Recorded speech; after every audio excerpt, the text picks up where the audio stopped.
A palavra do joio fala que um semeador semeou as sementes boas do trigo e veio o maligno e semeou sementes de joio, que o joio ele é uma planta muito parecida com o trigo, mas ele não produz frutos, é só para enganar. E é difícil diferenciar os dois, porque eles realmente são muito parecidos. E então não podia. Os servos perguntaram para o Senhor: quer que nós vamos lá e arranquemos o joio?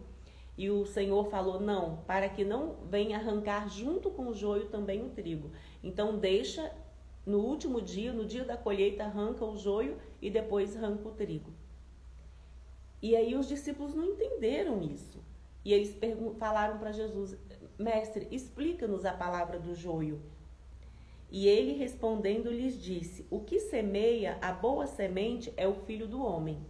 Quem semeia a boa semente? Jesus, ou os seus filhos que carregam Jesus dentro de si, hoje, no nosso caso.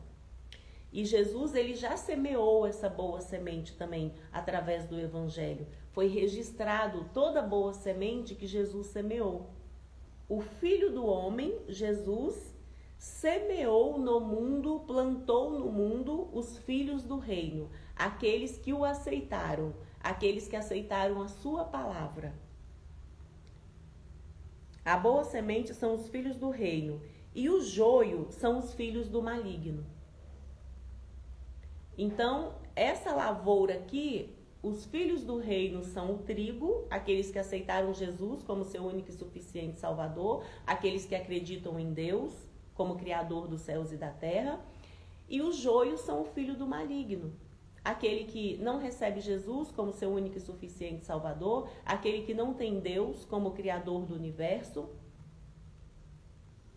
e aquele que não acredita na sua palavra. Esses são o joio. O inimigo que semeou o joio é o diabo. O Filho do Homem semeou a boa semente, que é os filhos do reino. O maligno, que é o diabo, semeou os filhos do mundo, que é o joio. O inimigo que semeou é o diabo e a ceifa é o fim do mundo. Então, a hora da ceifa será o fim dos tempos, o fim do mundo. Precisamos aguardar esse dia do fim do mundo, do fim dos tempos. Será o dia mais glorioso para os filhos do reino, para o trigo. Mas também será o dia mais infeliz para o joio, para os filhos desse mundo, que não acreditam em Deus. E os ceifeiros são os anjos. Os anjos são os ceifeiros.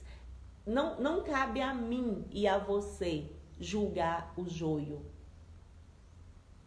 porque não somos juízes de ninguém.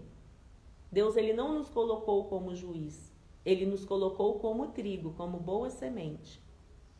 O trigo, ele não se mistura com o joio.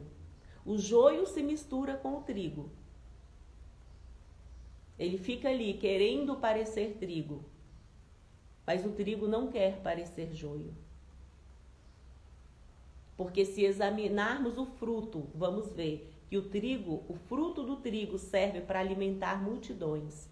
O fruto do joio não serve para nada, ele não tem fruto. Como diferenciar o trigo do joio? Pelos frutos. O joio não produz frutos. Assim como o joio é colhido e queimado no fogo, assim será na consumação desse mundo. Mandará o Filho do Homem os seus anjos, Jesus mandará os seus anjos, e eles colherão do seu reino tudo o que causa escândalo e os que cometem iniquidade, e lançá-los-ão na fornalha de fogo, ali haverá pranto e ranger de dentes. Então os justos resplandecerão como o sol no reino de seu Pai. Quem tem ouvidos para ouvir, ouça. Você é justo? Você ouve as palavras do reino, as guarda em seu coração e as pratica?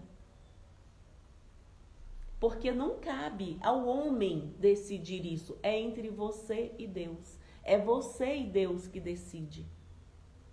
Porque no último dia, os anjos de Jesus, os anjos de Deus vai descer e vai separar o joio do trigo.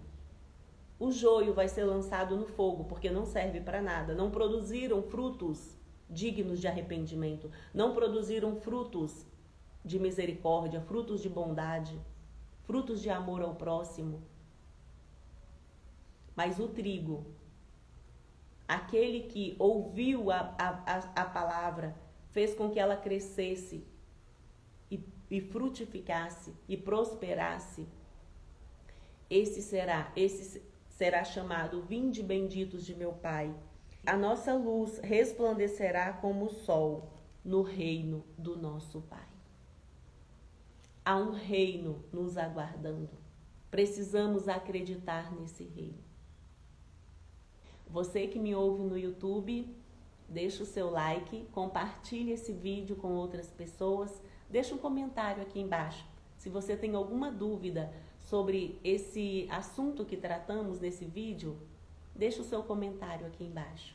Cuide do seu corpo, cuide da sua alma, cuide do seu espírito, porque precisamos alinhar os três para experimentarmos a vida abundante que o Criador tem para nós.